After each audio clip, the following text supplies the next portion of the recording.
마가복음 1장 39절 45절인데요. 41절 말씀. 마가복음 1장 41절 말씀. 불쌍히 여기는 마음을 가지사. 오늘 성경은 불쌍히 여기는 마음을 가지사 해서 마가복음 1장을 마치겠습니다. 41장 1절 마치겠습니다. 예수님께서 불쌍히 여기는 마음을 가지사 손을 내밀어 그에게 대시며 그에게 이르시되 내가 원하노니 정결할지어다 하시니라. 아멘. 예, 이게 내가 원하는 할 때 그 I will입니다. 내가 뜻하노니 나의 의지다. 이렇게 내가 뜻하노니 예, 너는 정결할지어다 이 말입니다. 그렇게 주께서 원하시면 할 때 원하신다 이게 이제 if you will, if thy will 주님의 뜻이면 말이다. will트죠, will트. 그러면 이제 주님께서 I will 나는 그러면 그렇게 할 것이다 뜻하신다. 예, 불쌍히 여기는 마음을 가지다 합니다. 다음 기도하겠습니다.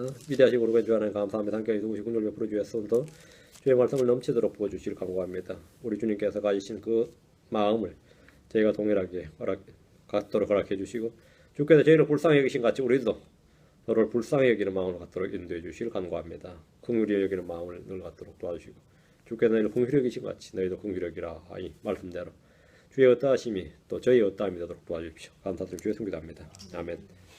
예, 하나님이 어떤 분이신가 생각할 때 이제 하나님의 신적 속성하면 전능하심, 전지하심, 무소부지하심, 무한하심, 영원하심, 불멸하심, 뭐 영원성, 그죠? 변치 않으심 이런 걸 이제 가장 먼저 떠올리게 됩니다. 이런 것들은 인간에게는 없으니까 이런 것들은 사람에게는 없는 것이고 이 세상 어디에도 무엇에서도 찾을 수 없는 것이기 때문에 이제 신적인 성품, divine nature 또는 Godhead, 신격, 신적 속성 이렇게 말합니다. 우리는 하나님 누구신지 어떤 분인지 알아야 하는데 주님은 스스로 자신을 계시하셨습니다. 그 중에 가장 큰 신비는 이제 자존하신 분. 하나님은 어떻게 계시는데 할 때 스스로 계시는 분, 자존하시는 분. 이게 이제 하나님의 가장 큰 신비고 사람이 가장 이해할 수 없는 가장 큰 신비고 하나님의 의로우심이나 거룩하심은 그분은 이제 성품에 속합니다. 그런데 성품에 속하고 하나님은 거짓말하실 수 없는 분, 또 하나님은 자신의 말을 부인하실 수 없는 분, 주님은 변하실 수 없는 분. 뭐 이런 것도 하나님의 신적 속성에 속합니다.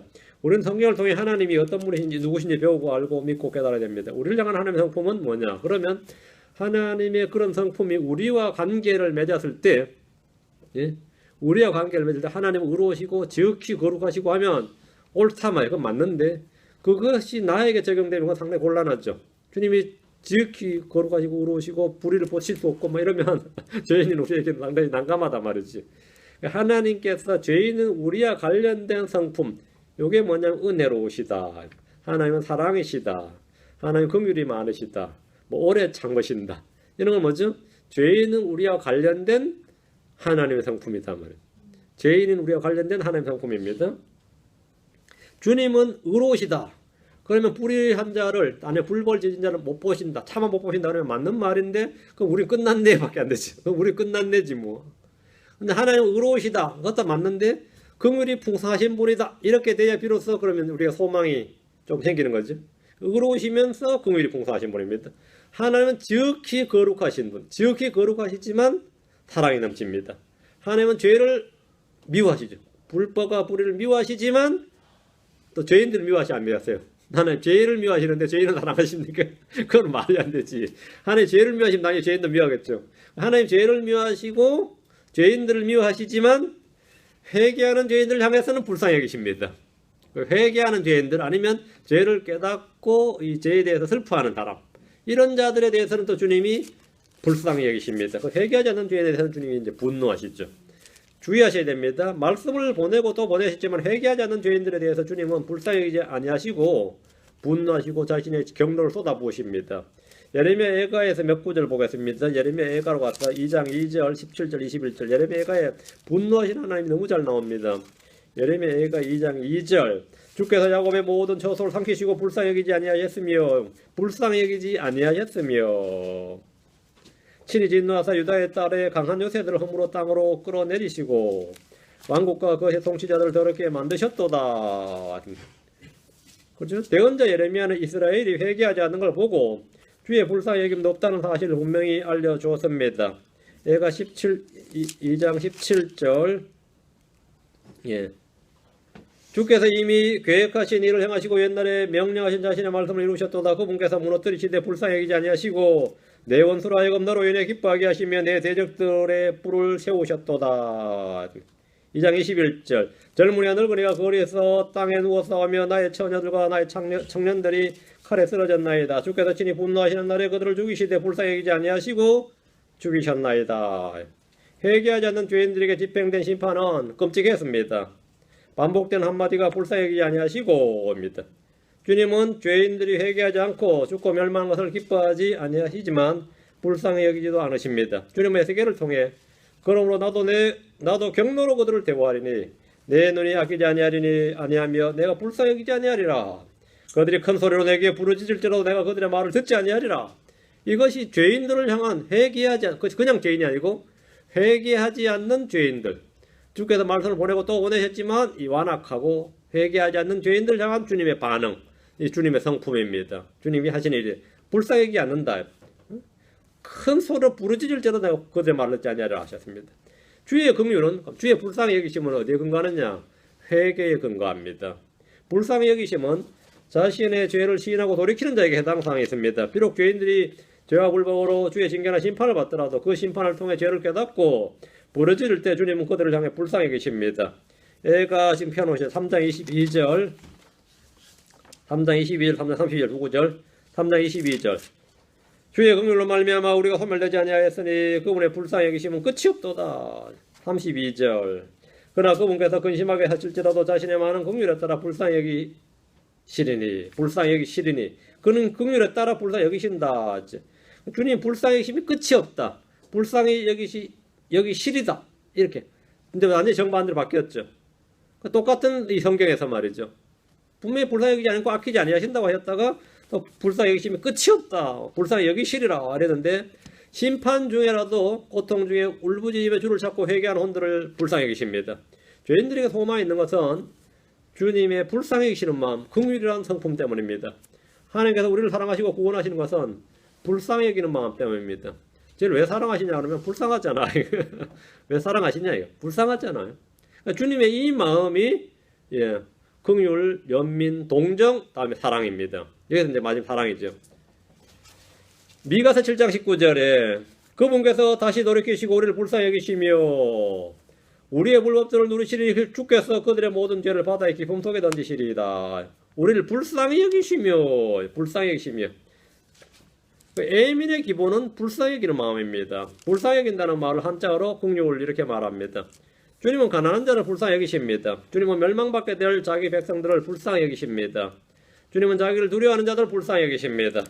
시편 103편 13절에 아버지가 자기 자식들을 불쌍히 여기는 것 같이 주께서 자신을 두려워하는 자들을 불쌍히 여기시나니 했습니다. 예수님은 백성들을 보실 때 불쌍히 여기셨습니다. 주님 마귀 들린 자들 병자들 보실 때 불쌍히 여기셨습니다. 주님 빚진 자를 보실 때 불쌍히 여기셨습니다. 그렇다면 우리 역시 그렇게 해야 됩니다. 베드로 3장 8절에 끝으로 너희는 다 한마음이 되어 서로를 동정하며 형제로서 사랑하고 불쌍히 여기며 예의 바르게 행하라. 해보면 너희가 한마음이 되어 할 일 서로를 동정하며 형제로서 사랑하고 불쌍히 여기며 예의 바르게 네 가지가 나오죠. 동정, 사랑, 불쌍히 여김, 연민이죠. 긍휼 또는 예의 바르게. 이게 바로 형제들 간의 인간관계가 이래야 된다. 교회에서. 아니 어디서나 나오면 형제들 간에 이래야 돼요. 한마음이 되어서 서로를 동정하라. 서로를 동정하며 다 불쌍하죠. 서로를 동정할 만하지. 사정을 들어보면 서로를 동정하며 형제로 사랑하고 불쌍히 여기며 동정하는 마음과 불쌍히 여기는 마음은 예수님께서 보여주신 하나님의 사랑입니다. 누가 어려움에 처했을 때 갖는 자연스러운 반응이 동정하는 마음과 불쌍히 여기는 마음인데 이것을 성경이 이제 본성적 애정이라고 그래요. 본성적 애정, 내추럴 어펙션이라고 그래요. 근데 이것이 사라지기 시작하면 이제 사회가 어떻게 되는 거죠? 엉망이 되는 거죠. 와, 이게 진짜 요즘 여러분 사회면이나 신문 들어보면 이 신자 불신자 그게 중요한 게 아니에요. 지금은 사람 속에 이 본성적 애정이 사라진 시대예요. 내추럴 어펙션이 사라져가지고 끔찍한 이야기들이 너무 자연스럽게 나오니까 너무 이게 자주 터지니까 시대가 그렇구나 이렇게. 그러면 이 시대의 세상령이 그렇구나 이걸 우리가 알 수 있는 겁니다. 이 마지막 때는 본성 애정이 사람들이 본성적 애정이 자꾸 사라진다고 그랬습니다. 사랑이 식어지리니 그랬거든요. 사랑이 식어진 게 맞습니다. 자 오늘 본문을 보겠습니다. 39절 1장 39절 온 갈릴리를 두루 다니시며 그들의 회당들에서 선포하시고 또 마귀들을 내쫓으시더라. 갈릴리는 작은 도시가 아니라 사마리아 위에 큰 지역입니다. 위가 갈릴리고 사마리아고 유대예요. 이스라엘을 3등분으로 나누면 우리가 뭐 북부지역, 중부지역, 남부지역 하듯이 북부지역이 갈릴리, 중부지역이 사마리아, 남부지역이 유다란 말이죠. 사마리아의 큰 지역인데 대부분의 성경책 뒤에 부록으로 붙어있는 지도에 보면 갈릴리 지역은 갈릴리 호수를 중심으로 북쪽 넓은 지역임을 알 수 있습니다. 신약시대 이스라엘은 로마가 통치하는 가운데 단으로부터 부엘세바까지의 땅을 갈릴리 지방이라고 그러고 중간에 있는 사마리아 지방 그리고 남쪽의 유대 지방으로 크게 세 등분해서 다스렸습니다. 주님의 초기 사역은 갈릴리 지역에서 이루어졌는데 갈릴리 지방은 갈릴리 호수를 중심으로 해서 북서쪽 지역과 남서쪽 지역을 말합니다. 갈릴리 지방의 북쪽으로는 페니키아 지방이 있고 동쪽으로는 골란 고원지대와 시리아 국경지대가 있습니다. 이 지역은 사마리아 사람들이나 유다 지역 세계에서는 유다 지역에 사는 사람들보다는 경제적으로 좀 빈곤했습니다. 좀 땅이 황폐했고 좀 빈곤했어요. 그래서 이방인들로 취급을 받았습니다. 실제 이방인들이 많이 살았고요. 갈릴리 호수는 지중해보다 약 200m 정도 낮은 곳에 있는 호수이며 그 모양이 하프와 비슷하게 생겼다. 여러분 지도 보시면 모양이 그렇죠. 갈릴리 호수는 지도가 항상 나오죠. 그게 히브리어로 이제 키노우르라는 하프가 키노우르인데 키노우르와 비슷하게 생겼다고 해서 이름을 키네사렛, 가네사렛 그런 거 들어보셨죠. 그게 하프 모양 같은 그런 뜻입니다. 그래서 키네사렛 호수, 가네사렛 호수 이렇게 이제 갈릴리 바다를 그렇게 부른 겁니다. 이 주변으로 이제 여러분이 가버나움 있고 게네사렛이라는 도시가 있고 디베리아, 막달라, 가다라 등 15개나 되는 도시들이 있습니다. 갈릴리 호수 주변은 공생의 사역 기간 동안에 주님이 하신 각종 이적들이 넘치는 곳인데 거의 뭐 우리가 기독교식으로 말하면 성지나 다름없는 곳이죠. 여기가 주님의 초기 사역지였단 말이죠. 사도들로 부름받은 제자들이 이 지역 사람들이었고 마태복음에 나오는 그 유명 산상수훈이 이곳에서 선포되었습니다. 오병의 기적도 이 지역에서 행해졌습니다. 이 지역의 수많은 병자들과 마귀 들린 자들이 주님께 나와서 고침을 받았습니다. 주님 부활하신 후에도 갈릴리 호수, 이 호숫가로, 이 바닷가로 오셔서 제자들을 만나셨습니다. 지도를 보면 갈릴리 호수는 둥근 모습을 하고 있는데 갈릴리란 단어가 둥글다란 뜻입니다. 그리고 갈릴리 할 때 이게 둥근 바다, 둥근 호수란 뜻이에요. 갈릴리 호수. 아까 가네사렛 할 때 그거는 뭐냐고? 하프 모양 같은 이런 말이고요. 갈릴리 지방은 현대 이스라엘 땅의 3분의 1의 면적을 가지고 있으며 이스라엘의 최북단에 있는 헤르몬 산으로부터 시작해서 헤르몬 산자락에 있는 이 단으로부터 서쪽으로는 갈멜산과 남쪽으로는 갈보아 산의 능선 그리고 동쪽으로는 요르단까지 이거가 갈릴리가 됩니다. 솔로몬 왕이 성전 건축할 때 도와줬던 그 두로의 히람 왕 있죠. 히람 왕한테 보답을 해야 되는데 보답한다고 준 게 뭐냐면 이 갈릴리 지역에 20개 도시를 줬어요. 갈릴리 지역의 20개 도시를 히람 왕한테 두로 히람 왕한테 줬더니 히람 왕이 기분 굉장히 나빠했어요. 그런 걸 준다고. 그러니까 이제 우리 보면 열왕기상 9장 11절에 이제 두로 왕 히람이 솔로몬의 모든 소원대로 그에게 백향목과 전나무와 금을 제공하였으므로 그 성전 건축하고 왕궁 건축하는데 이렇게 제공을 했단 말이죠. 원하는 대로 줬다. 백향목, 전나무, 금을 제공하고 석공들도 보내줬어요. 그렇게 보내줬는데 솔로몬 왕이 갈릴리 땅에 있는 도시 20개를 갈릴리 땅에 있는 도시 20개 갈릴리 땅에 있는 도시 20개를 하람에게 주니라 이랬거든요. 그래서 이것이 이때부터 이방인의 갈릴리 이렇게 불리는 겁니다. 이방인의 갈릴리가 이때 솔로몬이 두로 사람에게 줬기 때문에 그 실제로 또 이방인이 주 거주지로 살았다 이 말이죠. 갈릴리는 호수인데 왜 바다로 부르는지 묻는 일이 간혹 있습니다. 호수죠. 근데 왜 자꾸 갈릴리 바다라 그래요? 이는 히브리어 특성에 따른 겁니다. 히브리인들이 이집트에 살다가 광야를 거쳐 가나안 땅에 정착했는데 뭐 강인이 호수니 이런 걸 별로 본 적이 없는 사람들입니다. 그래서 물이 모인 곳을 무조건 얌이라고 불렀습니다. 얌. 바다나 강이나 호수나 모두 다 얌이라 한 단어로 송일이 되어 있어요. 이게 다른 거는 단어가 발전해 있는데 이 물에 관해서는 이 단어가 별로 발전이 단어가 없어요. 히브리어가. 얌이란 단어는 강일 수도 있고 바다일 수도 있고 호수일 수도 있고 뭐 이게 아무데 다 쓰입니다. 그 지중해를 얌 하티곤 이래 불러요. 염해를 얌 하멜라흐. 얌이란 한 단어는 다 해당돼. 뒤에는 그냥 이름만 붙이면 되는 거죠. 심지어 성전에 있는 노스로 만든 대야의 물이 있죠. 대야에 있는 물을 뭐라고 부르죠? 놋바다 그래요. 놋호수, 놋연못이 아니고 놋바다라 부르거든요. 놋바다 이래 불렀습니다. 그 갈릴리 호수를 갈릴리 바다 이렇게 부르는 것은 뭐 히브리의 특성이 있다는 겁니다. 또 뭐 똑똑한 척 하느라고 그건 바다가 아니에요. 그러면은 그럼 호수지 바다가 아니에요. 저 실제로 이거 많이 들었거든요. 저도 솔직히 또 왜 이렇게 또 어휘 선정을 잘못해가지고 이런 또 빌미를 주나 싶기도 하고 제가 그래 그는 바다가 아닌데 호수인데 왜 자꾸 바다라고 해가지고는 내가 이제 곤욕을 치르냐. 저도 이거 예전 궁금하게 됐고 그랬었어요. 이런 건 제가 몰랐으니까 당연히. 예, 다시 39절 마감 1장 39절입니다. 온 갈릴리를 두루 다니시며 그들의 회당들에서 선포하시고 또 마귀들을 내쫓으시더라. 주님이 지금 갈릴리에 사는 사역은 세 가지네요. 두루 다니시면 뭐라고? 선포하시고 회당들에 선포하시고 말씀이죠. 선포하시고 마귀들을 내쫓으시더라. 또 하나 병 고친 사역이었죠. 이 세 가지를 주님이 하셨습니다.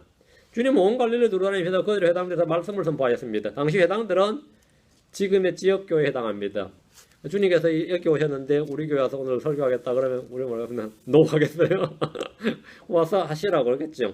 그게 바로 주님께서 해당들에서 선포하셨다 말 선포하셨다. 해당들 와서 특별 강연을 하시는 거죠. 오면 그 지역 가면은 뭐 워낙 유명하니까. 당시 해당들은 지금의 지역교회에 해당합니다. 주님은 순회 전도자였고 복음 선포자였습니다. 주님이 어느 지역에 해당하나를 지어놓고 목회를 한 것이 아니라 말씀을 선포하시기 위해서 갈릴리 전 지역을 도시마다 도로 다니셨고 그때마다 회당에 들어가시면 그럼 사람들이 회당으로 와서 말씀을 듣는 거죠. 또 마귀들을 내쫓으시더라 했는데 주님의 사역은 말씀을 선포하시고 병을 고치신 일과 마귀들을 내쫓은 사역이 늘 동반되었습니다. 이 왕국복음의 특징입니다. 40절 한 나병 환자가 그분께 와서 그분께 간청하며 한 나병 환자가 그분께 와서 그분께 간청하며 그분께 무릎을 꿇고 그분께 이르되 주께서 원하시면 나를 정결하게 하실 수 있나이다 하며 나병은 율법에서 부정한 병으로 규정하고 있었기 때문에 나병에 관한 규정과 법이며 상세하게 레위기에 기록이 되어 있습니다. 나병에 관한 뭐 이러하니라 이런 식으로 나병 환자들은 사람들과 격리되어 있고 공개된 장소로 나올 수가 없습니다. 레위기 13장 45절 46절에 오면 이게 지금 현재 우리가 볼 때는 참 난감한 부분이 있죠. 레위기 13장 45, 46절에 그 병이 있는 나병 환자는 자기 옷을 찢고 자기 머리에 쓴 것을 벗고 덮개로 윗입술을 가리고 외치기를 자기 입으로 말 부정하다 할 것이요. 자기가 부정하다는 거죠. 자기 입으로 자기를 이렇게 말해야 된다는 겁니다. 부정하다 할 것이요. 그 병이 그에게 있는 모든 날 동안에는 그가 더러우리라. 그는 부정한즉 혼자 살되 여기 얼마나 외로워요. 혼자 살되 그의 처소는 진영받게 될지니라. 공동생활을 못하고 시민생활을 못하는 거죠. 한마디로 사회생활을 못한다 이 말이죠. 그 한국도 이 나병 환자들 다 모아다 소록도에다가 말이에요. 격리시켜버렸잖아요. 이렇게 되는 거죠. 이게 이제 이 이스라엘 율법에 이렇게 되어 있는데 모든 병자들이 다 고통 속에 있지만 나병 환자들의 삶의 비애는 참으로 컸습니다. 무엇보다도 이들은 병자로서 동정을 받지 못했습니다. 병자가 가장 이제 동정을 많이 받는 게 병자인데 병 걸렸어 그러면 어떻게 되냐? 불쌍하네 안 됐네. 병자는 어쨌든 간에 가장 한국 사람 그런다면 뭐 병 걸렸으면 돈은 있어 그런다. 어제 누가 어제 봤어요. 애가 죽었는데 자기 반 애가 죽었는데 엄마한테 애가 친구 누가 죽었다 그러니까 뭐 걔 몇 등인데 그랬더니 한국 사람의 가치는 뭐죠? 학생은 등수야. 몇 등 하나인데 뭐 등수 낮은 놈 죽어도 되고 뭐 높은 놈 아까운 거야? 그것도 여자들 죽으면 미모의 왜 죽었다 그러지 못생긴 애가 죽었다 그러고 의미가 없어. 잘생긴 애가 이건 뭐 너무 웃겨요. 이렇게 어떤 누가 유명한 사람이 누가 이런 게 그렇죠. 혼의 가치는 절대 그렇지 않는데 사람들은 그렇잖아요. 근데 병자도 기본적으로 병 걸렸다 그러면 뭐 조언도 해주고 뭐 자기가 들은 뭐 어떤 뭐 개똥치라해서 뭐 검증되지 않는 뭐지만 어쨌든 한마디 해주고 말이죠. 뭐 이게 그 소문 낸다 그러죠. 근데 나병 환자만은 그게 아닙니다. 동정을 받지 못합니다. 사람들과 격리되어 살아야 되고 치료나 보호를 받는 대상이 아니라 사람에게 치료나 보호를 받는 대상이 아니라 뭐죠? 경멸과 배척의 대상이 되었습니다. 나병 걸렸다는 순간에 뭡니까? 사람들의 케어를 받는 게 아니라 사람으로부터 멀리 떨어져야 된단 말이에요. 경멸과 배척의 대상이 되는 병, 그게 나병입니다. 유대에서는 이 병을 천형이라고 불렀는데 한국하고 똑같아요. 이건 한국도 똑같은 말 써요. 천형, 하늘이 내린 병이다. 하늘이 내린 형벌이라는 거예요. 참 병 걸릴 거보다 더러워 죽겠는데 천형이라잖아요. 천형. 그래서 하늘이 내린 병으로 여겼는데 이는 하늘의 심판과 저주를 받아 생긴 병이라고 생각했다는 겁니다. 사람들이나 사회로부터 버림받는 것도 힘든 일인데 그것만 해도 진짜 뭐 힘들죠. 사람들로부터 버림받는 것도 힘든 일인데 하나님의 심판이나 저주나 재앙을 받았다고 한다면 견딜 수 없는 일입니다. 이 자아가 강한 사람들, 특히 내가 자아가 강한 사람인지 아닌지는 어떨 때 하냐면 누구한테 한번 배척받아 보거나 거절당해보면 알아요. 그때 내 마음이 얼마나 상하는지를. 그때 진짜 막 열불이 났다 그러는데 자아가 상당히 강한 사람이에요. 근데 뭐 그런데도 불구하고 뭐 난 원래 그런 사람이야 그러면 야 당신 위험하다. 어제 자살 중거군이라 그래. 자존감이 또 이거 너무 없는 거야. 자존감이 너무 없다 그래. 인간은 이래도 문제 저래도 문제입니다. 자존감이 너무 강해도 문제고 너무 없어도 문제입니다. 근데 지금 이 사람은 나병은 말이죠. 사회로부터 사람들로부터가 아니라 하나님의 심판 저주 재앙을 받았다 말이에요. 이건 진짜 견딜 수가 없는 일이죠. 이거 그나마 믿을 수 있는 구석이 하나님인데 천형이라 그래 버리니까 이게 말이 되느냐고. 응? 그럼 예정론에 따르면 지옥 간자는 아니겠죠. 유대에서는 이거 완전 그 예정론급이었지. 이건 천벌 받은 사람들이야. 천형을 받은 사람들이야. 근데 그런 나병 환자가 40절에 한 나병 환자가 그분께 와서 그분께 간청하며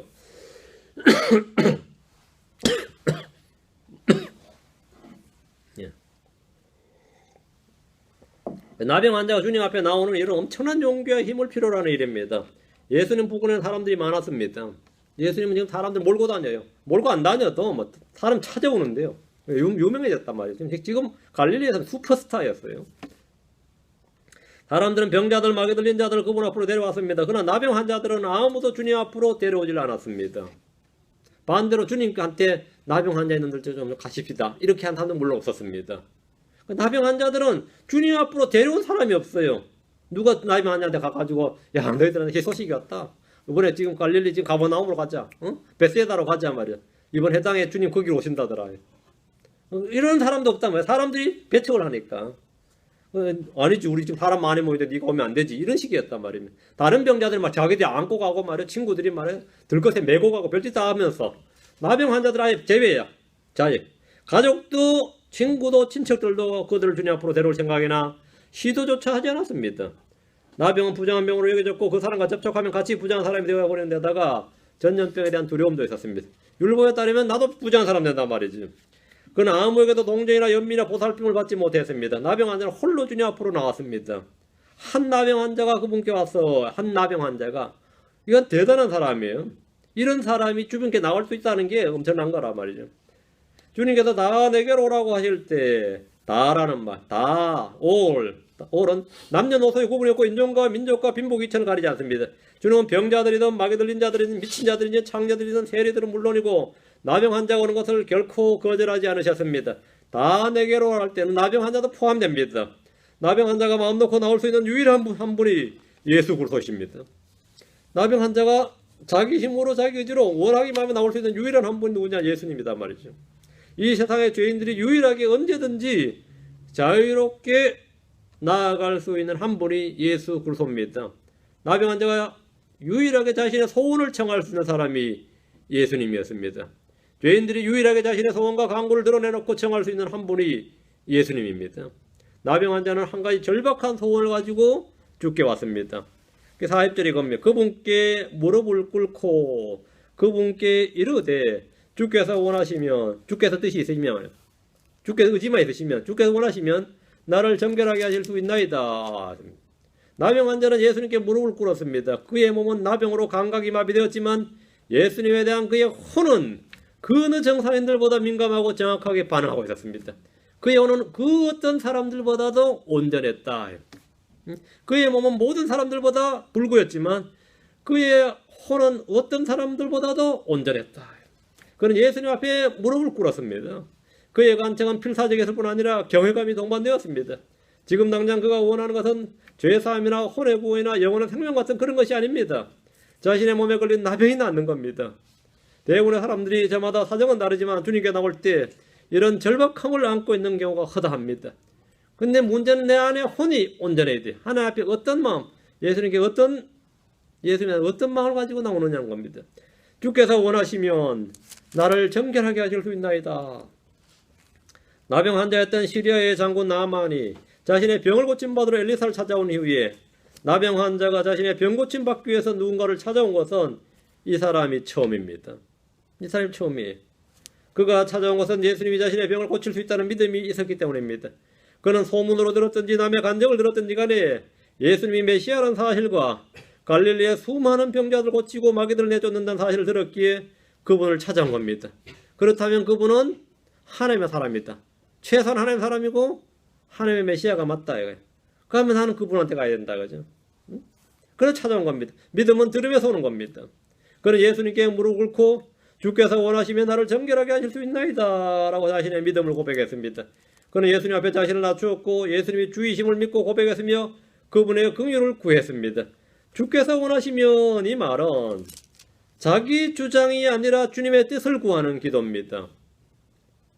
주께서 원하시면 이 말은 그러니까 똑같이 병 고치를 구하는데 이 양반은 지금 주여 제가 원한다 이게 에스크 강구를 하는 게 아니라 주께서 원하시면 이렇게 주님의 뜻을 구하는 기도를 했어요. 자기의 소원을 아뢰면서 주의 뜻대로 구했습니다.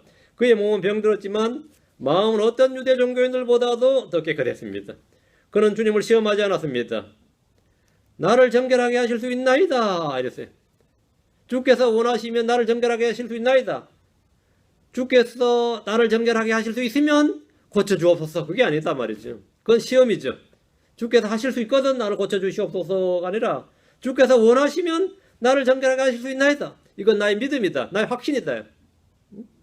이는 주의 능력을 인정하는 기도였는데 자신의 나병을 고칠 수 있고 없고는 주님의 원하심, 즉 그분의 의지, 소원의 문제일 뿐이지 능력의 문제가 아님을 확신했습니다. 이건 능력의 문제가 아니라 뭐의 문제다? 주님의 의지의 문제다 이거예요. 그러니까 주님이 원하시면 할 수 있는 거다. 주님은 자기 원하는 대로 마음대로 하실 수 있는 거예요. 뭐든지.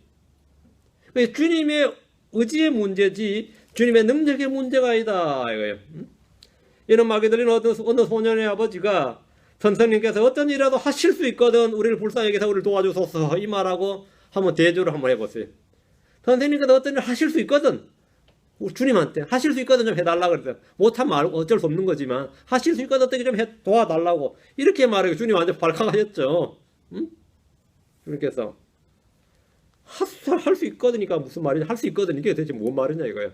할 수 있거든 이런 건 말이 안 되는 거예요. 그 지금 이 나병 환자는 주께서 원하시면 나를 정결하게 하실 수 있나이다. 주께서 원하시면. 주께서 원하시면이라겠지. 주께서 하실 수 있거든 이렇게 하지 않았다는 겁니다. 주께서 원하시면 했지.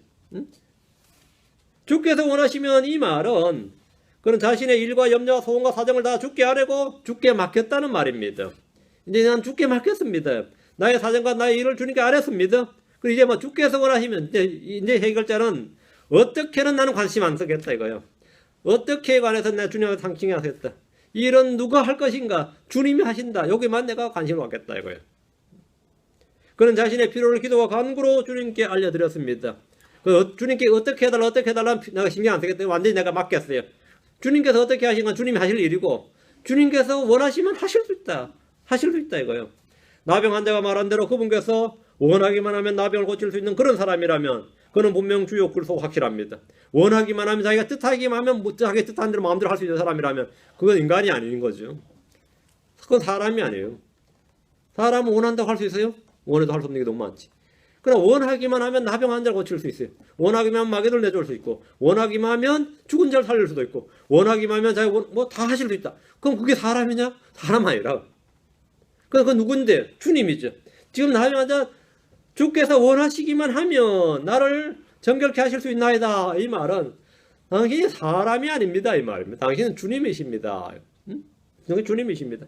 이건 엄청난 신앙 고백입니다. 내가 들어보건대 주님은 당신은 사람이 아니다. 이 말이에요. 그는 자신의 뜻과 소원을 강력하게 주장하기보다 주님의 뜻과 성품을 주장했습니다.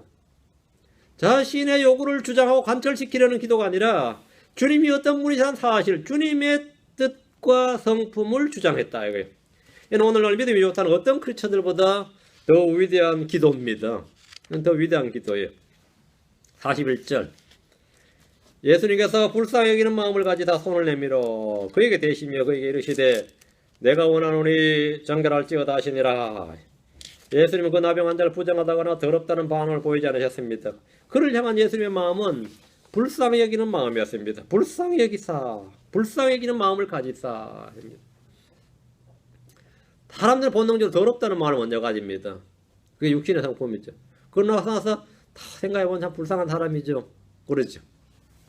주님께서는 불쌍히 여기는 마음을 먼저 가지세요. 불쌍히 여기는 마음을 가지셨는데 우린 복음서를 읽다 보면 사람들 향한 주님의 감정에 대해 읽을 수 있는데 불쌍히 여기사입니다. 예수님 무리들을 보실 때 그들을 불쌍히 여기는 마음을 가지셨습니다. 예수님 큰 물을 보실 때 그들을 불쌍히 여기는 마음을 가지시고 그들의 병든 자들을 고쳐주셨습니다. 예수님께서 내가 무리를 불쌍히 여기노라 이렇게 말씀하신 대로 주님은 사람들에 대해 연민과 긍휼과 동정심이 가득하셨습니다. 주님은 빚진 자를 불쌍히 여기십니다. 주님은 소경을 불쌍히 여기셨습니다. 주님은 마귀 들린 자들을 불쌍히 여기셨습니다. 주님은 죽음으로 아들 잃은 과부의 울음을 보시고 그 과부를 불쌍히 여기셨습니다. 주목하셔야 됩니다. 때로 주님은 괴로워하신 적도 있고 우신 적도 있고 기뻐하신 적도 있고 놀라워하신 적도 있는데 그런 예는 성경에 한 번이나 두 번 정도 기록된 게 다예요. 그냥 불쌍히 여기사 이 말씀은 계속 반복됩니다. 육신을 입으신 우리 주님이 하나님을 그대로 이 하나님 형상이시죠. 하나님 인격이 정확한 형체신데 하나님을 그대로 이 표출을 하시는데 표현하시는데 하나님의 성품은 사람을 향한 하나님의 마음은 불쌍히 여기사 이거다. 불쌍히 여기사. 주의 긍휼은 풍성합니다. 긍휼이 불쌍히 여기사를 한자로 긍휼 이렇게 말합니다. 긍휼 불쌍히 여기사. 주님이 어떤 일을 하던 강력한 동기 중에 하나가 그 사람한테 왜 그렇게 하셨냐 그러면 불쌍하잖아요. 불쌍히 여기는 마음 때문입니다. 다른 데 원인이 있는 게 아닙니다. 주님이 왜 그렇게 하셨냐? 불쌍히 여기는 마음 때문에. 불쌍히 여기는 마음. 주님이 내가 무리를 불쌍히 여기노라. 주님은 누군가를 불쌍히 여기십니다. 거기에 바로 저와 여러분이 포함됩니다. 41절 손을 내밀어 그에게 대시며 그에게 이르시되 아주 중요한 말입니다. 주님이 나병 환자를 얼마든지 그냥 말씀으로 고치시면 되는데 나병 환자의 몸에 손을 대셨다는 거예요. 손을 대시며 손을 내밀어 그에게 대시며 그에게 이르시되 예수님은 뒷짐진 제 말씀만으로도 얼마든지 고칠 수 있습니다. 그런데 직접 자신의 손을 내밀어 나병 환자에게 대셨습니다. 엘리야는 쳐다보지도 않았어요. 남한을 쳐다보지도 않았는데 주님은 자기 손을 몸에 대셨다. 그 나병 환자. 이 말은 뭐죠? 율법에 따르면 같이 부정한 자가 되는 거예요. 부정한 자의 몸에 그 나병 환자의 정상인 나병 환자의 몸을 나병 환자의 옷이나 그 몸에 손을 대면 내가 부정한 자가 된다고. 주님께서 자신의 손을 그 환자에게 대는 순간에 자신도 나병 환자처럼 부정한 자가 되고 말았습니다. 이게 성육신입니다. 주님 우리와 같이 되신 성육신이 주님 죄 있는 형상, 죄 있는 모습, 우리와 같은 죄 있는 사람, 육체 모양으로 오셨습니다. 그 부정한 자가 되고 말합니다. 한순간이지만 주님은 그를 만지셨어요. 한순간이지만 어떤 병자를 우리가 만지죠. 이러다 손잡고 기도도 해주지만 나병 환자에게 이렇게 하는 사람이 없단 말이죠. 그걸 만지셨어요. 율법 아래에서 사람이 나병 환자를 만지면 그는 부정한 자가 되고 맙니다. 그러나 주님은 손을 내밀어 기꺼이 그를 만지셨습니다. 주님은 율법 아래 있지 않으셨지만 친히 자신의 몸으로 율법의 저주를 담당하셨습니다. 율법의 저주를 담당하셨어요. 그리고 나서 내가 원하노니 정결할지어다 하시니라. 그래서 그 부정함을 해결해 버리는 거죠. 이게 바로 우리의 저주, 우리 죄를 담당하신 주님께서 그걸 죄와 저주를 해결해 버리시는 겁니다. 이게 주님의 사역이에요. 지금 주님 우리처럼 되셔서 우리의 문제를 해결하시는 분이단 말이죠. 응? 우리처럼 되셔서 우리의 문제를 해결하시는 분이다. 나병 환자가 자신의 몸의 치유를 원하는 것만큼이나 주님 우리의 치유를 원하십니다. 내가 원하노니 정결할지어다. 나병 환자는 당연히 자기 몸의 치유받기를 원합니다. 깨끗해지기를 정결하기를 원해요. 주님께서 내가 원하노니 내가 뜻하노니 나도 그것은 나의 뜻이다. 네가 원하는 그 바는 정결함은 나의 뜻이다. 내가 원하노니란 말씀은 주님은 원하는 자를 누구나 다 고칠 수 있는 전능하신 분임을 보여줍니다. 주님은 원하는 자들을 부르시고 원하는 자들을 고치시고 원하는 자들을 살리십니다. 긍휼을 베풀 자에게 긍휼을 베푸십니다. 내가 원하노니 이 말씀은 병을 고치시는 일이 주님의 의지란 겁니다. 의지라 이거예요. 그 주님은 의지만 가지시면 자신의 의지만으로도 다 하실 수 있다 이거예요. 주님께서 나병 환자의 몸에 손을 댄 채 말씀하신 것이 전부입니다. 주님께서 말씀하시면 그 말씀대로 모든 일이 이루어집니다. 이는 그분이 하나님이시기 때문입니다. 하나님이신 분이 사람이 되셨기 때문입니다. 자, 42절. 그분께서 말씀하신 즉시 곧 나병이 그에게서 떠나고 그가 정결하게 되니라. 주님께서 말씀하신 즉시 나병이 그에게서 떠나고 주께서 원하신 대로 그가 정결하게 되었습니다. 이 나병 환자는 주님께서 나와 주님 원하시면 능히 자신을 정결케 할 수 있다는 믿음을 고백하고 자신을 주님께 맡겼습니다. 믿음은 그에 따른 보상이 있습니다. 그는 나병에서 구원받았습니다. 나병에서 구원받았어요. 그는 병에서 구원받기 전에 이미 그의 혼이 구원받았습니다. 이 나병 환자는 나병이 고침받기 전에 그의 혼이 구원받았어요. 베드로 1장 9절에 이는 너희가 너희 믿음의 결마 곧 너희 혼의 구원을 받았기 때문이니라. 나병 환자는 주님께 나오기 전에 이미 예수님이 주요 그리스도시고 하나님의 메시아, 하나님의 그리스도심을 알았습니다. 주이심을 알았단 말이죠. 그래서 그렇게 고백한 겁니다. 그리고 원하시면 주님의 뜻만 있으면 말이죠. 나를 고치신다. 정결하실 수 있다고. 많은 이들이 질병이나 고난이나 기근이나 기타 여러 가지 일들에서 몸의 구원만 받으면 그걸로 기뻐하고 만족하지만 사실 그보다 더 중요한 것은 혼의 구원입니다. 그보다 더 중요한 혼의 구원이에요. 이 나병 환자는 예수님의 주요 그리스도심을 들었고 믿음으로 나왔습니다. 그래서 그의 고백은 사실로 이 믿음의 고백이었습니다. 우리의 혼은 이렇게 몸의 나병처럼 눈에 보이지 않지만 예수님을 믿을 때 깨끗하게 되었습니다.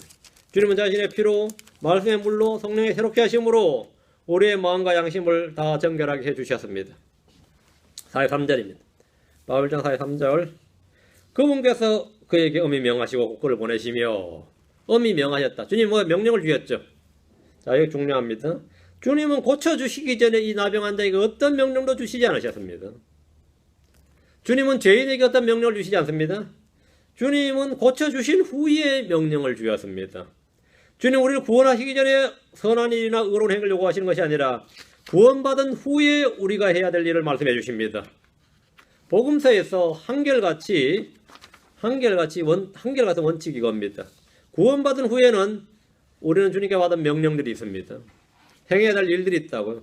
그걸 가르쳐 지키게 하고 우리는 순종해서 행해야 됩니다. 그 신약에는 그래서 법이 있다 말이죠. 그렇죠. 그 명령들을 우리가 지켜 행하는 겁니다. 많죠. 읽어보면 되게 많고 물론 거의 대부분 중복이 되는데 뭐 하라는 것도 많고 하지 말라는 것도 많습니다. 그것이 우리가 해야 될 일들이단 말이죠. 그렇죠. 우리도 오늘 아침에도 뭐 주라 하는데 그것도 명령입니다. 그것도 신약의 법이에요. 구약의 법과 똑같은 법입니다. 그러면 그건 언제 주어지느냐 이거죠. 구원받은 후에 우리에게 준다.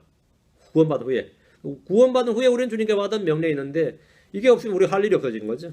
이 받은 명령을 내가 기억하고 그걸 하겠다고 하면 난 사명을 받은 사람이지. 그게 바로 내가 소명을 받았다. 그렇게 뭐 하나님께 뭐라고 명을 받았다. 그게 받았다 이거야. 그게 소명이고 사명입니다. 그게 소명이고 사명이에요.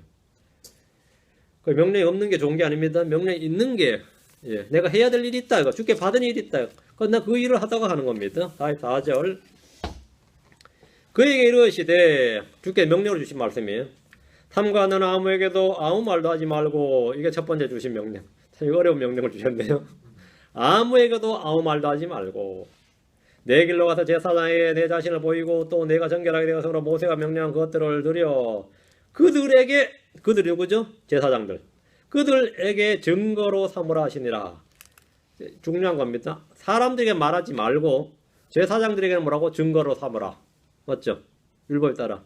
그러니까 율법에 따라 이 나병 환자는 제사장들에게 자신의 몸을 증거물로 자신이 증인이 되고 자신의 몸을 증거물로 보이라고요. 그럼 증거는 누가 되죠? 예수님이 되는 거죠. 자기를 고친 사람이 예수님이니까. 그 제사장들에게 가장 먼저 이 나병 환자가 자신의 몸으로 직접 나은 몸을 가지고 이 증거풀을 가지고 제사장을 꼼짝 못하게 하는 거죠. 이 병을 고치지 나를 깨끗하게 한 분이 예수님이라고. 그럼 제사장들은 뭐가 되는 거죠? 율법에 따라서 조사해서 율법에 따라서 이게 깨끗하게 되었다 선포를 해야 되는데 선포하면서 이 일을 이루신 분에 대한 증거를 받아줘야 되죠. 받든지 안 받든지 뭘 제사장 자유인데 받으면 제사장이 구원받는 거고 안 받아들이면 뭐가 되는 거죠? 그거는 주의 복을 거절한 거지. 뭐 이 이야기예요. 그 증거로 삼으라 이렇게 주님이 명령을 하셨어요. 이것이 이제 이 사람이 정결하게 된 후에 첫 번째 받은 명령입니다. 제사장들에게 네가 가서 증거하라고는. 제사장들에게 가서 증거하라고. 주님은 나병 환자를 정결하게 하신 후에 레위기 율법에 따라서 그가 해야 될 일을 말씀해 주셨는데 레위기 14장 2절에 보면 나병 환자를 정결하게 하는 날에 그에 관한 법을 이루할지니라 그를 제사장에게로 데려갈 것이요 그를 제사장에게로 데려갈 것이다.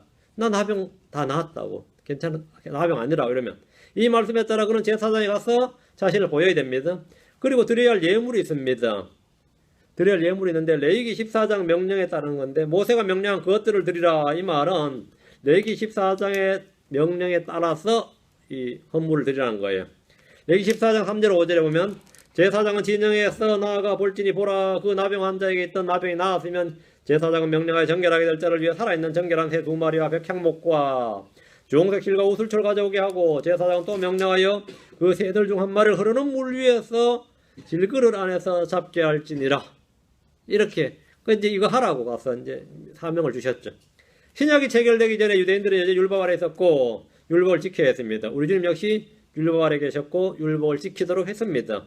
그런데 이 일 이전에 주신 명령이 뭐냐면 아무에게 아무 말도 하지 말라는 겁니다. 아무에게 아무 말도. 왜 그런 거죠? 본래 주께서 주의 영광을 위해서 우리 맡겨들어요. 전파를 해야지. 지금도 우리는 선포하라, 프리치하라 하잖아. 때는 어떤지 못 얻든지 주께서 내게 하신 일을 증언하고 선포하라고 하는데 주님 왜 못하게 한 거예요? 삼가는 아무에게 아무 말도 하지 말고 이랬어요.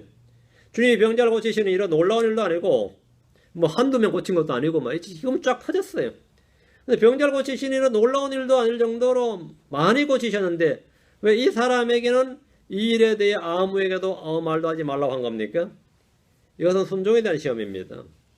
주님의 긍휼과 주님의 은혜를 입은 사람이 자신의 체험을 증언할 때 주님이 영화롭게 되는 것이 아니라 기적과 표적과 이적 자체만 알려지게 되거나 또는 그런 긍휼과 은혜를 입은 사람이 대단한 행운이나 복을 받은 것처럼 영광을 받는 일이 허다하게 됩니다.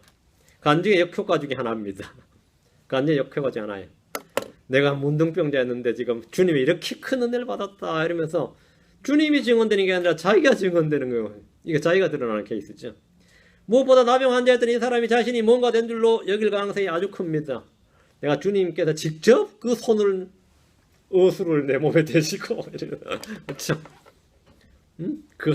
주님께서 그 손을 내 몸에 대셨다고 그러면서 말씀하셨는데 내가 그냥 나와버리더라. 깨끗하게 되었더라. 그게 아주 이건 위험한 상황이 되는 거죠. 이러면 우리는 주님의 큰 은혜를 입은 후에 오히려 교만해짐으로 넘어지는 애들을 자주 볼 수 있습니다. 주님께서 아무에게 아무 말도 하지 못하게 하신 이유 중에 가장 큰 이유는 이 사람 자신을 보호하기 위한 게 하나고 다음은 제사장들에 대한 시험입니다. 제사장들은 정결하게 된 나병 환자를 보고 판결할 때 이 병을 고치신 예수님 누구인지에 대해서 알고 그걸 인정해야 됩니다. 이 환자가 증인이 되고 그 병이 나은 것이 증언이 된단 말이죠. 제사장들이 이제 예수님을 증언해야 됩니다. 이 병은 예수님께서 이렇게 고치셨다. 나병 환자들이 이렇게 고치시는 분이 나타났다. 이분은 메시아다. 메시아의 증언, 메시아의 표적적 증언이 되는 거죠. 나병 환자의 치유는 유대인들 사이에서도 이 메시아의 표적으로 알려졌습니다. 이 사람 우연히 나은 것이 아닙니다. 약물이나 의사를 통해 나은 것도 아닙니다. 예수님께서 말씀 한마디로 정결하게 해주셨다면 그것은 이스라엘이 오랫동안 기다려오던 메시아의 출현이고 침례 요한이 증언했던 대로 그분이 바로 하나님의 아들이심을 알아야 됩니다. 45절 그러나 그가 나가서 그것을 많이 알리기 시작하여 널리 퍼뜨림으로 예수님께서 다시는 드러나게 도시에 들어가지 못하고 다만 바깥에 외딴 곳에 계시니라. 그들이 사방에서 그분께 나오더라. 정결하게 된 나병 환자는 주의 명령에도 불구하고 나가서 그것을 많이 알리기 시작했고 널리 퍼뜨렸습니다. 그는 몸이 나음을 입었지만 그 후에 주님의 명령에 순종하지 않았습니다. 그 결과 주님의 사역을 방해하게 되었습니다. 주님께서 다시는 드러나게 도시에 들어가지 못하고 다만 바깥 외딴 곳에 계셨습니다. 그러자 사람들이 예수님께 나왔습니다. 예수님은 점점 더 갈릴리에서 유명해졌습니다. 사람들의 인기와 명예는 주님이 바라신 것이 아닙니다. 이건 주님이 원한 게 아닙니다. 주의 말씀을 들어야 할 사람들이 점점 더 병고침과 같은 이적과 표적에 관심이 집중되고 있었습니다. 주님 이제 설교하면 이건 그만하시고 빨리 병이나 고치시지 이래야 되는 거예요. 이게 완전 거꾸로 돼가지고 저 언제 끝나나 싶고 빨리 여기 데려온 우리 애 좀 고쳐줘야 되는데 말이에요. 우리 남편 우리 마누라 좀 고쳐줘야 되는데 오늘 그쪽만 관심이 있는 거죠. 지금 핵심은 말씀대로 이게 보조가 돼야 되는데 주객이 전도가 돼버린 겁니다. 완전히 나병 환자도 고치셨대. 말씀할 땐 지들끼리 쓱떡거리면서 빨리빨리 안 끝나나? 나병 환자도 고치셨다는데 누군 못 고치려나? 걔는 봤냐? 연락은 좋냐? 이러고 있다. 설교 끝났습니다. 그러면 이제 시작합시다 하고 쫙 이제 환자 늘어놓는 거예요. 안수하게 해달라 그러고. 이게 막 가는 동네마다 지금 완전히 뭐가 뒤바뀌었어요. 설교는 이제 이말모지가 되는 거고. 주님께서 이런 황당한 일이 없는 거죠. 근데 이거는 실제로 필연적인 일입니다. 유명세를 치면서 필연적인 일인데 완전히 뭐가 거꾸로 됐어요. 그 혼의 구원이 완전 몸의 구원으로 완전 전락돼 버려. 혼의 구원은 사람들이 관심도 없어진 상황이 되고 몸의 구원했는데 제가 고치는 거 이게 대단하긴 대단한데 몇 시간 맞긴 맞나? 맞긴 맞나 봐. 이 정도 추측성에서 약간 더 이제 기울어지는 거예요. 근데 이제 서기관들 바리새인들이 와서 아니라고 막 계속 아니라고. 그럼 뭐가 되는 거예요? 아니라는데. 이 말씀에서 믿음이 오는 것이지 표적에서는 믿음이 오질 않습니다. 그래서 주님은 그들에게 믿음을 줘야 되는데 모든 믿음을 줄 수가 없게 됐어요. 믿음을 줄 수가 없게 됐습니다. 그래서 아무에게도 아무 말도 하지 말라고 한 겁니다. 주님이 아무에게 아무 말도 하지 말라고 한 것은 그 일이 주께 영광을 돌리는 일이 아니었기 때문에 이제 타이밍이 아니에요. 지금은 타이밍이. 그 일 자체는 그렇게 비밀스러운 일이라서 말하지 말란 게 아닙니다. 그 일은 지금 할 때가 아니었기 때문입니다. 때가 아니었다요. 주님께서 근데 왜 하셨느냐? 못 고쳐도 문제죠. 안 고쳐지 못해서 야 독한 애가 되고 그래도 메시아는 확실히 아니야. 그 병은 못 고치더라고. 그렇게 무릎 꿇고 빌었는데 이래도 문제죠. 그래도 주님 또 보는 이 불쌍히 여기서 그거는 안 돼요. 고쳐줘요. 분명히 이놈 이거 사고 칠 놈이다 해도 고쳐줍니다. 주님은 고쳐줘요. 이게 주님과 사람의 차이입니다. 우리는 다 겪어보고 주님은 다 고쳐주셨어요. 다 고쳐주셨는데 그래서 명령을 고쳐준 다음에 명령을 주면 당연히 순종해서 예스를 하고 죽을 때까지 남이 말이지 이야기해도 나는 말 못해 이러고 있어야 되는데 네 분명히 문둥병이 어떻게 나왔냐 그러면 나 아직 말 못해 하고 있으면 그런 순종의 시험에 통과한 거죠. 그러나 나중에 이제 주님께서 하면 되는 건데 지금 이제 막 떠들어가지고 이제 주님을 이제 바깥에 외딴 곳에 계시니라 이렇게 만들었습니다. 바깥에 외딴 곳에 계시니라. 이 일 자체는 아무것도 아닌데 지금 이 갈릴리 사역에 지금 이제 표적과 이적과 같은 일이 말씀을 앞서게 된 겁니다. 일이 말씀을 앞서게. 말씀이 일을 앞서게 되는데 일이 말씀을 앞서게 됐습니다. 이것은 하나님이 우리 주님이 원하시는 바가 아니다 이 말입니다. 그래서 그 일을 하지 못하게 한 겁니다. 그 말을 하지 못하게 한 겁니다. 말씀이 언제나 우선이 돼야 된다. 우리 교회도 마찬가지입니다. 어떤 일이 좋은 일, 큰 일 많이 있어도 그 일이 사람을 압도해서는 안 돼요. 일이 항상 하나님의 말씀이 모든 것에 우선이 돼야 됩니다. 예, 오늘 여기까지 하고 다음 시간에 2장 합시다. 예, 기도하겠습니다. 주 하나님 감사합니다. 하나님께서 오늘도 온종일 주의 은혜를 베풀어 주셔서 말씀을 전하게 되었는데 이 전한 말씀들이 성도의 마음속에 깊이 간직되게 하시고 은혜가 가득 차게 해주십시오. 듣는 모든 혼들에게 복이 넘치게 해주십시오. 감사드리며 주의 승리합니다. 아멘. 네, 마치겠습니다.